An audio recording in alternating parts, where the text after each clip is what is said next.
I'm Michelle Malte. And I'm Salvador Rodriguez with the LA Times, and we're here checking out the new Samsung Galaxy S3. It's the new flagship phone of Samsung, and it's got a nearly 5-inch screen. It's 4.8 inches, and it's actually very nice.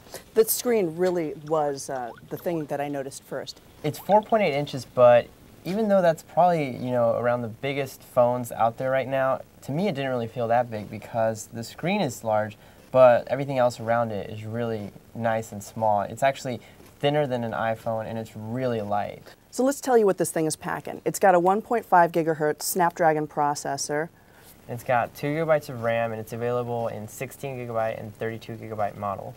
And that screen is 4.8 inches of Super AMOLED crystal clear visuals. With a resolution of 1280 by 720 pixels. And two other things that actually are kind of cool is that the battery's removable, and it's got an SD card slot for expansion. And as far as the build, it's plastic, but it's really nice, kind of plastic. You feel like you got a sturdy phone right here. This thing is lightning fast. It loads maps very quickly, websites. What did you find? It just went really quickly. I turned on Netflix, and right away it was playing the movie that I wanted to watch. No hassle. The phone's available from all 4 major networks, and it starts at $200 as long as you get it with a 2-year contract. And it varies a little bit by carrier. If you want the 32 gig, it's going to cost you about $100 more. Now this phone's going after the iPhone. One of the examples of that is its feature called S-Voice, which is definitely a rival to Apple's Siri. And it's in league with Siri because it also does not work when you want it to. Hi, Galaxy. Hi, Galaxy. We've tried calling to it as you're supposed to wake it up, and it doesn't respond. When it does respond, it doesn't give you what you want. At this point, it's more of a gimmick than a feature. Its camera is really nice too. When I first used it, I wasn't too impressed by the shots that it took, but after trying it a few more times, I actually really liked it. Although, the forward-facing camera is nothing to write home about, but that goes with basically all smartphones at this point. One thing I liked about this camera was that it had options.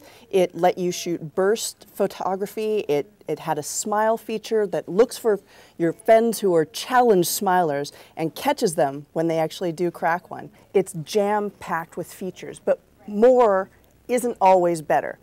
We found that with the gestures that were loaded into this thing, some of them worked, some of them didn't.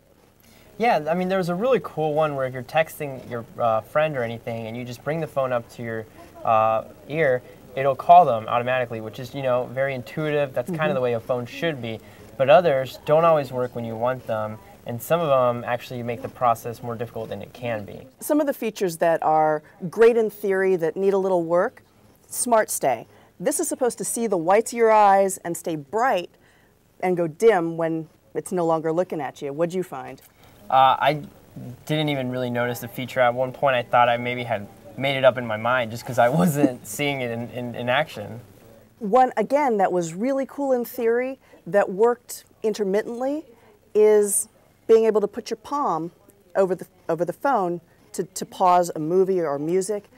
Every once in a while, great, it worked. So if your boss comes over and you happen to be watching something on Netflix when you should be working, you just put your hand over the phone and it's supposed to pause. But you can't count on it to actually do that, so you could get busted. Yeah, in fact, sometimes when we did get it to stop, we weren't sure if it actually worked or we just accidentally hit the pause button. The way you're supposed to be able to capture photos off of the screen is to swipe your palm across it. It didn't always work as promised. Yeah, I mean, at the very least, it wasn't as intuitive as it could be because, I watched tutorial videos for how to do this, and I still couldn't get it. Now it works sometimes, but it's still, just pressing a button probably would have been easier. Thing is, these things should work straight out of the gate. They shouldn't be glitchy with a phone of this caliber. Overall, the phone has a gorgeous screen. You won't be disappointed with the look of photos, with video, with watching movies on it. It's got a ton of features, but it just looks like Samsung could have put a little bit more time into them. But yeah, like Michelle said, it's got a great screen, perfect for surfing the web and reading articles as well. So if you get it, you won't be disappointed, but you can hope for upgrades to better some of those features. Yeah.